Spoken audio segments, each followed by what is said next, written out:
Dans certains cas, il peut devenir intéressant d'apporter des données qui viennent de d'autres logiciels, comme des logiciels comptables, à l'intérieur d'un fichier Excel.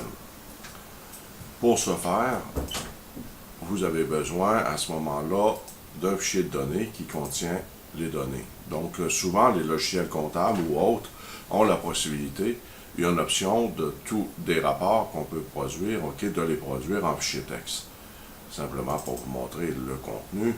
Donc ici, on a la liste des clients qui a été produit en fichier texte par un logiciel comptable. Donc toutes ces données peuvent être par la suite pompées à l'intérieur d'un fichier Excel pour pouvoir bien les traiter. Donc dans l'onglet données, on est en présence ici de données externes, donc qui viennent d'un fichier. Autre fichier, ici on parle de fichier texte. On va être capable d'aller chercher à l'intérieur de votre disque dur les informations qu'on désire. Donc moi, qu'est-ce que je désirais? C'est un fichier texte qui est sur ma clé USB ou peu importe, sur un disque. Je vais aller chercher les informations qui m'intéressent. Donc, j'ai ici les clients. Donc, automatiquement, le système me demande, il reconnaît le fichier texte et me demande de quelle façon l'information est stockée dans le fichier texte. Donc, moi, c'est délimité. On voit bien que la virgule sépare les champs. Donc, je vais cliquer sur Suivant. Par la suite, je sélectionne le délimitateur du fichier texte et déjà, on voit que l'information commence à se placer pour être capable d'extraire les données correctement. Donc, je clique sur Suivant. Il me demande par la suite les informations. On pourrait aller chercher ou ajuster les informations de toutes les colonnes. Il est très important lorsqu'on a des informations qui sont de type date. Ici, dans le cas qui m'intéresse, je n'ai aucune information de type date, mais pour certains champs, de bien sélectionner de quelle façon Excel va devoir importer les données de type date. Donc, comme moi, c'est tout standard l'information, je vais aller tout simplement cliquer sur Terminer. Il me demande à quel endroit je désire avoir l'information.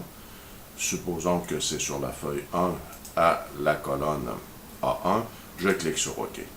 Donc, on voit que de cette façon-là, toutes les informations ont été traitées correctement et sont bien cadrées.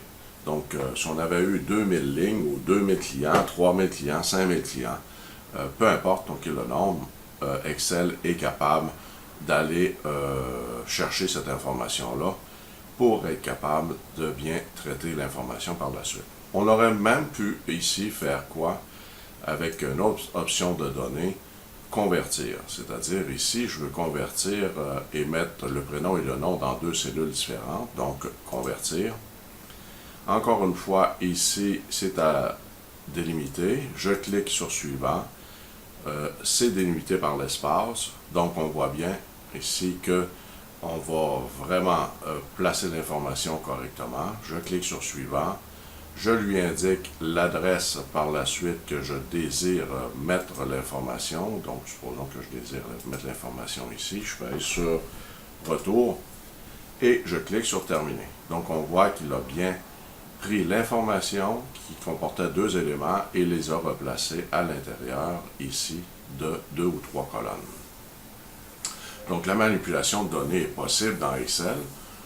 On peut convertir directement ici ou aller à l'aide de données externes, aller chercher un fichier texte qui contient nos données externes.